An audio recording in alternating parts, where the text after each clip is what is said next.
And next week's presidential debate is going to be virtual. The Commission on Presidential Debates announced this morning that in order to protect the health and safety of all involved with the second presidential debate, the debate will be virtual. It will be in a town hall meeting where candidates will participate from separate remote locations.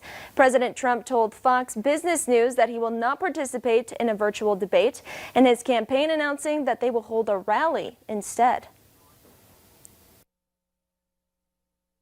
No, I'm not going to waste my time on a virtual debate. That's not what debating's all about. You sit behind a computer and do a debate. It's ridiculous. And then they cut you off whenever they want. While Joe Biden declined to respond directly to the president's decision this morning, his campaign put out a statement. The former vice president will hold his own event and will, quote, find an appropriate place to take questions from voters directly. The decision to go virtual was made after the president tested positive for COVID-19. Even though he was released from the hospital, he's still considered contagious until the disease runs its course. And Vice President Mike Pence and Senator Kamala Harris squared off during the first and only vice presidential debate last night. And with new COVID-19 protections in place, the virus remained front and center.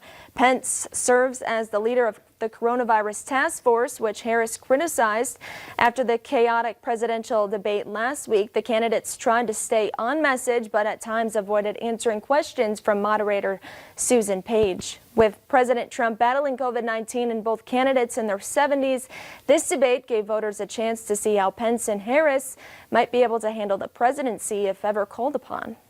And a Twin Cities teen saved a man from drowning yesterday. The man fell off a bluff and into the Mississippi River, and thanks to the teen's quick actions, he's safe.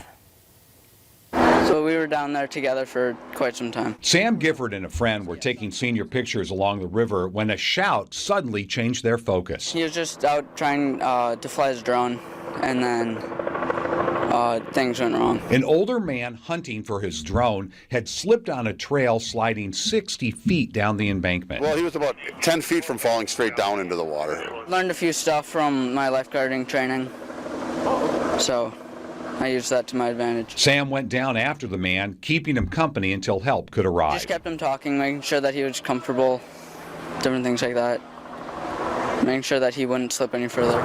Crews used a rope pulley system to lower the man to a waiting boat below. They then helped Sam back up the steep embankment.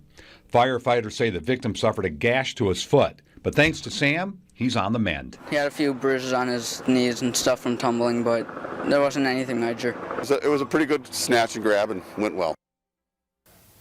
And parents have had to tackle some pretty tough issues during this pandemic, but one children's author aims to make those conversations easier. A look inside this innovative book next on Valley News Live at 4.